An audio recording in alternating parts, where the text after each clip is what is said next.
नमस्कार, मैं हूं आपके साथ अंजना और आप देख रहे हैं नालंदा न्यूज। चलिए शुरुआत करते हैं एक बड़ी खबर से। मत्स्याशय फिशरीज एवं खाद बीज कीटनाशक फार्मर की बैठक आयोजित। परवलपुर प्रखंड के पिल्लीज पंचायत के मिर्जापुर गांव में मत्स्याशय फिशरीज एवं खाद बीज कीटनाशक फार्मर की बैठक आयोजित की गई।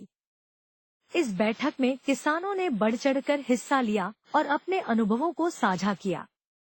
बैठक की जानकारी देते हुए निदेशक मंडल रेणु कुमारी ने बताया कि इस बैठक का उद्देश्य किसानों को मत्स्याशय फिशरीज और खाद बीज कीटनाशक के बारे में जानकारी प्रदान करना था।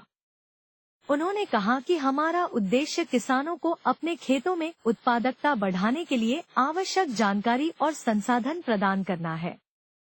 इस बैठक में किसानों ने अपने अनुभवों को साझा किया और अपने खेतों में उत्पादकता बढ़ाने के लिए आवश्यक जानकारी प्राप्त की। निदेशक मंडल रेणु कुमारी ने कहा कि हमारा उद्देश्य किसानों को आत्मनिर्भर बनाना है और उन्हें अपने खेतों में उत्पादकता बढ़ाने के लिए आवश्यक संसाधन प्रदान करना है। खाद की किल्लत को दूर करने के लिए और खाद समय पर उपलब्ध कराने के लिए किसानों को एकजुट करने का प्रयास किया जा रहा है और उसी कड़ी में नाबार्ड द्वारा इस फार्मर प्रोड्यूसर कंपनी का गठन किया गया है। परवलपुर और हिलसा प्रखंड, एकंगरसर प्रखंड को मिलाकर इसमें मत्स्य पालक और अन्य किसानों को जोड़ा गया है और एफपीओ को विभिन्न इनपुट लाइसेंस दिलवाया गया है विभाग के माध्यम से। और इस लाइसेंस मिलने के उपरांत किसानों को ये प्रयास किया जा रहा है कि एफपीओ के माध्यम से उचित मूल्य पर और ससमय खाद उपलब्ध कराया जा सके। बाज़ार में कई बार किल्लत होती है, बाज़ार में कई बार रेट का भी डिफरेंस आता है, तो प्रयास किया जा रहा है। चूँकि एफपीओ एक किसानों की ही कंपनी है, किसानों की अपनी कंपनी है जिसका अपना कोई पर्सनल मोटिव नहीं होता है, कोई वैसा प्रॉफिट मोटिव नहीं होता है और उद्देश्य होता है कि ज़्यादा से ज़्यादा किसानों को लाभ दिया जाए। तो प्रयास किया जाएगा कि किसानों को उचित मूल्य पर और ससमय स्टॉक के अनुसार खाद की उपलब्ध कराई जाए। आज जो दानेदार यूरिया है उस पे किसान ज़्यादा भरोसा करते हैं बशर्ते नैनो यूरिया से। तो इस पे आपका क्या कहना है? देखिए, सरकार जब भी कोई नई पॉलिसी या कोई नई योजना लेकर आती है तो शुरुआत में किसी भी व्यक्ति को उसे अपनाने में कठिनाई होती है, क्योंकि हम उसे काफ़ी समय से फॉलो करते रहे हैं। लेकिन सरकार काफ़ी रिसर्च के बाद ही किसी प्रोडक्ट को लेकर आती है और उसके पीछे सरकार की कई अच्छी मंशा होती है कि हम किसानों को बेहतर लाभ दे सकते हैं, कम समय में लाभ दे सकते हैं।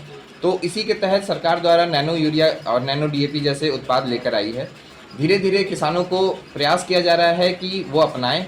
इसके लिए कई संगोष्ठी भी इफ़को के द्वारा ज़िले में किए जा रहे हैं। कुछ हमारे फार्मर प्रोड्यूसर कंपनी उस उत्पाद के लिए वर्कशॉप भी करते रहते हैं, गाँव में जाकर किसान संगोष्ठी भी करते हैं। तो प्रयास किया जाएगा कि किसान इसको अपनाएं और कुछ प्रखंडों में इसकी छिड़काव के लिए ड्रोन की भी व्यवस्था विभाग के माध्यम से, एफपीओ के माध्यम से की जा रही है।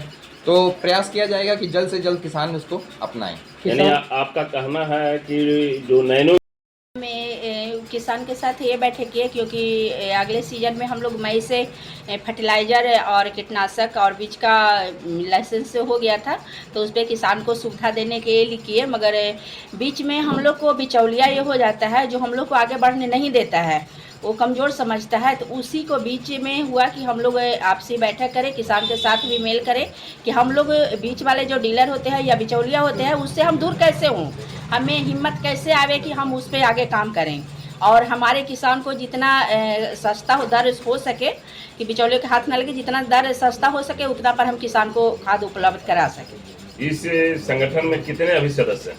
इस संगठन में अभी 242 सदस्य हैं। 278। क्या नाम हुआ? मेरा रिंकू देवी नाम हुआ। क्या है इस? हम इसका निर्देशक मंडल है जिसे डायरेक्टर बोला जाता है। कितने किसान आज भाग लिए थे? आज ही लगता है 35-40 किसान होंगे। अब तक के लिए बस इतना ही, फिर होगी आपसे मुलाकात एक ऐसी ही बड़ी खबर के साथ। तब तक के लिए नमस्कार और देखते रहिए नालंदा न्यूज।